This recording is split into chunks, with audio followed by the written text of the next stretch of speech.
Welcome everybody to a stream by me, Spiff.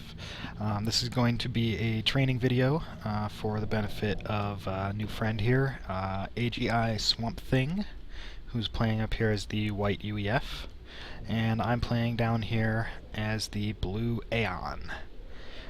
This is my first time through the video, so I'm not quite sure exactly everything that he did, but we're going to go through it and we'll take a look and see where he can improve.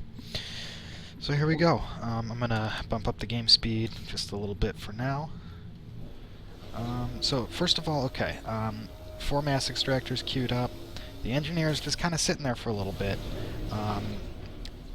Swamp Thing, I don't know if you know the hotkeys. They're really pretty easy. When you have an engineer or an ECU selected, you hit B, and then on your build ribbon down at the bottom it'll pop up with letters for you to press for various things.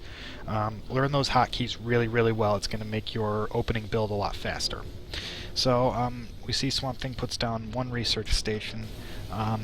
That's an okay choice, but generally speaking in these 1v1s you're going to want to start with factories.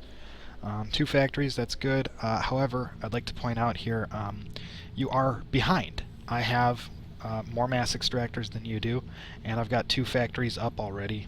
Generally, you want to be using your ACU to build those factories because it's so much faster. And you really want to make sure that you get your eco out. You want to use these engineers to expand. Alright, now you've got 4 energy generators queued up here. That's a few too many. I just have 1 right now, and I'm going fine. I'm getting my 2nd, and you'll see I add them in a little bit more as I go along.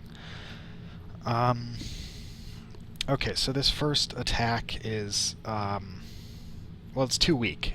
You want to wait until you have like a few tanks, because you don't want to send out just 1 tank, especially because my rally distance is a lot shorter, so that 1 tank is going to get killed by several tanks. Expanding your eco, I like that. Now these engineers aren't doing much right now. If you'll notice, my engineers, I've got this one queued up to assist, and this one is expanding into the back. You really need to make sure that your engineers are always doing something. This is primarily a base building game. Your engineers are your primary base builders, especially at this point in the game when the ACU is also a powerful combat unit. So you do bring your ACU up, that's good, but your tanks just get all demolished. And you'll see my eco is all filled in on these 9. You're still missing 1, and you're not expanding, so I'm going to have a big advantage going into the mid-game. So here's one thing that I mentioned to you before. These point defenses, you're over-relying on point defense a little bit too much. At this point, you don't need them. I'm not attacking. It'd be much better if you had, say, put another factory down right here and put 1 point defense down underneath the factory shield. That's a lot more defensible of a position. The other thing I would have liked to see here is demolishers, because I've set up on the hill here. And so we've got these choke points, this choke point here, and this choke point here, and then once I fill in buildings here, it's going to get a lot chokier around here as well. So demolishers would do really well. So again, you know, you've set up these point defenses, which are really easily going to get taken out by MMLs. And you have started making MMLs of your own, that's good, but you didn't control them very well. They spent a lot of time shooting at my commander, who's under a shield, shooting at my units. You really need to focus fire those MMLs onto the factories, or point defenses, or whatever it is. You want to make sure that they are shooting at something that they're effective at killing. You see, I've got 4 factories now. I've expanded all the way into the back. I've got lots more mass. At this point, I don't even care about losing tanks to your point defenses. I can afford to replace them, so I just send them right on in. And that's really about it here. We're going to speed up a little bit. Again, you know, this point defense would have been so much better, like right there, underneath the factory shield. And another one right there if you really had to build them. It looks like your rally points, I don't know why your MMLs are moving up, but you can't be just walking them into the enemy. That's not going to work out. So another research station. That's actually a really poor choice right at this moment. You need factories, you need more mass extractors. This is 300 and some odd mass that you can't afford to spend on a research station right now. Now, granted, the game's pretty much over at this point, but still, that's the best time to practice and make sure that you're not making any mistakes. So I was a little confused by this tech choice, shields. Shields are really useful against artillery and even tactical missile launchers, but against units, like micro units, they're just not going to be very effective. So it was a strange tech choice. I think maybe you were trying to move into structures and turtle up, but that was just kind of the wrong move at this particular junction. And at this point we see the suicide walk, and we'll stick around for a nice juicy nuclear explosion. Jump jets on the ACU. Okay, real quick before we watch the beautiful, beautiful explosion.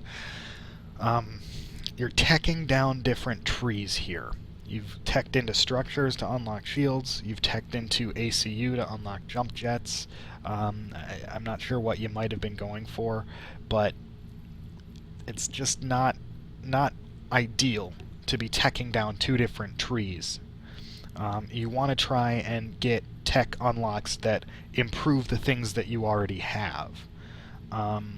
So for example, if I have unlocked teleport on my tanks, I'm not going to start teching up my ACU without a really good reason to do it. Teleport on my tanks, okay, well what can I do to make those tanks even stronger? Well, I can get shields, or I can get the vision unlock, or I can do any number of other, maybe I can get shotjas too, you know. Things that tech along the same trees that I'm already on are going to really, you know, this is just going to compound my advantage. I read a really interesting article recently about game design, and competitive game design in particular. And the point that the author was making was, to a large degree, that in games where skill matters a lot, you don't necessarily want to go for the biggest advantage. You just want to keep the advantage that you have. In other words, the best players are not so much concerned with getting way out ahead of their opponent. They're more concerned with staying alive, keeping the advantage, even if it's a small advantage. So for, you know, one example that was used was in StarCraft. You know, if you get map control and you've you know, you've got a slight advantage, your opponent can't really expand.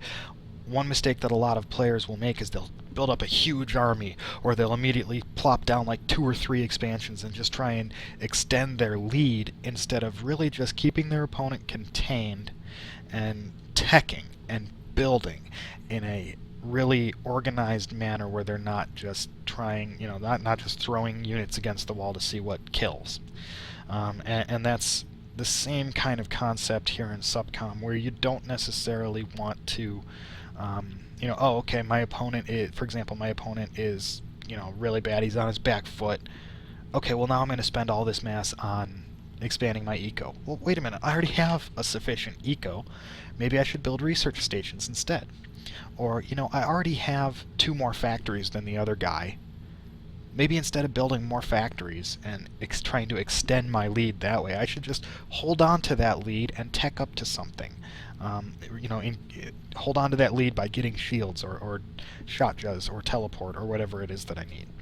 So I think that with that in mind, you can probably find a lot of places to improve.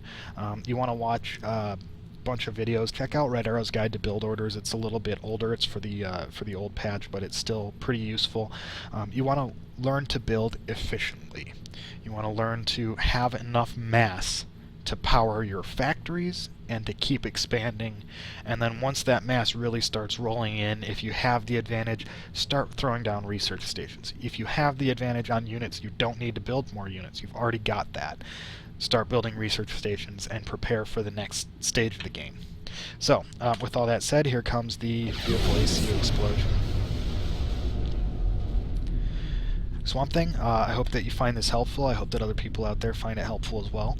I'm going to try and get this highlighted and put on YouTube. So this is Spiff signing off, and good luck, have fun to everyone.